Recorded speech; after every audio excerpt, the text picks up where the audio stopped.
2025 SLST গুরুত্বপূর্ণ update. OBC 7% হচ্ছে এমনই ইঙ্গিত শিক্ষামন্ত্রী। তাহলে 9-10-এ কতজন বাদ যাবে, 11-12-এ কতজন বাদ যাবে, নতুন করে ইন্টারভিউ হবে, রিপ্যানেল হবে। তো নতুন আপডেট আমি দেখাচ্ছি।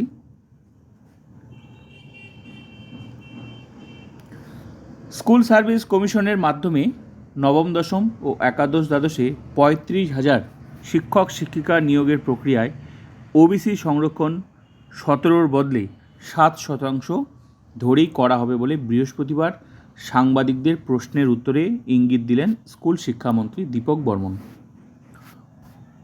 তিনি বলেন, একটা নির্দিষ্ট দিনের পর থেকে যত নিয়োগ বিজ্ঞপ্তি হয়েছে সেটাকে মান্যতা দেওয়ার জন্য অনগ্রসর শ্রেণী কল্যাণ দপ্তর 7 আগস্ট বিজ্ঞপ্তি জারি করেছে। তার জন্যেই নিয়োগে সাময়িক স্থগিতাদেশ এসএসসি দিয়েছে বলে আমি শুনেছি। যদিও একাদশ দ্বাদশে 12,445টি পদে নিয়োগের কাউন্সেলিংয়ের জন্য ইতিমধ্যে 19,000 ক্যান্ডিডেট প্রার্থীর প্যানেল প্রকাশিত হয়েছে, মানে final panel plus waiting list দুটো মিলে আর কি, টোটাল 19,000 ক্যান্ডিডেট। আবার নবম দশমে 23,209টি ভ্যাকেন্সি, তার জন্য 39,000-এরও বেশি প্রার্থীকে ভেরিফিকেশনের জন্য ডাকা হয়েছে।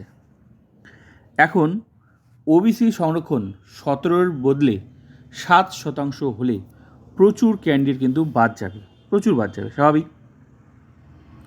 যার জন্যই কিন্তু এই প্রসেসটা স্টপ হলো, এমনই ইঙ্গিত দিয়েছে কিন্তু শিক্ষামন্ত্রী। সাংবাদিকদের এ সংক্রান্ত প্রশ্নের উত্তরে শিক্ষামন্ত্রী জানান, সেটা এসএসসি ভালো বলতে পারবে।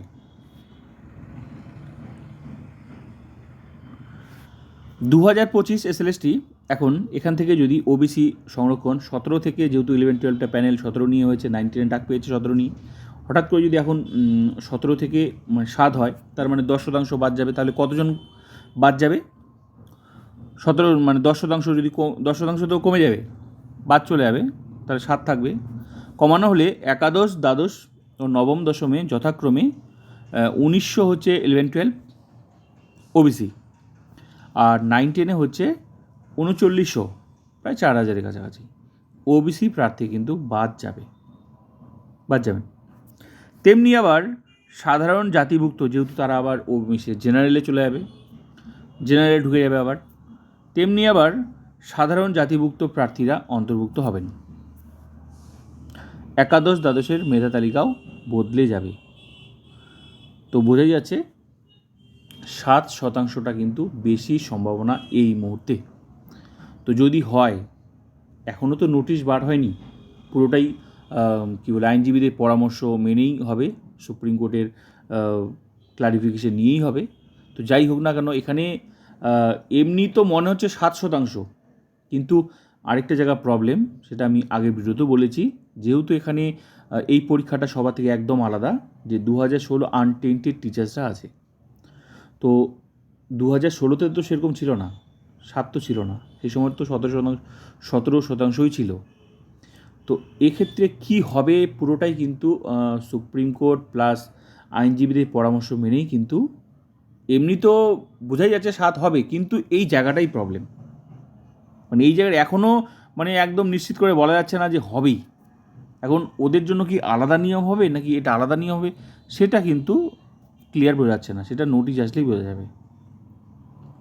যদি হয় তাহলে কিন্তু নতুন করে যারা ডাক পাবে তাদের জন্য কিন্তু ইন্টারভিউ হবে, নতুন করে যারা ডাক পাবে।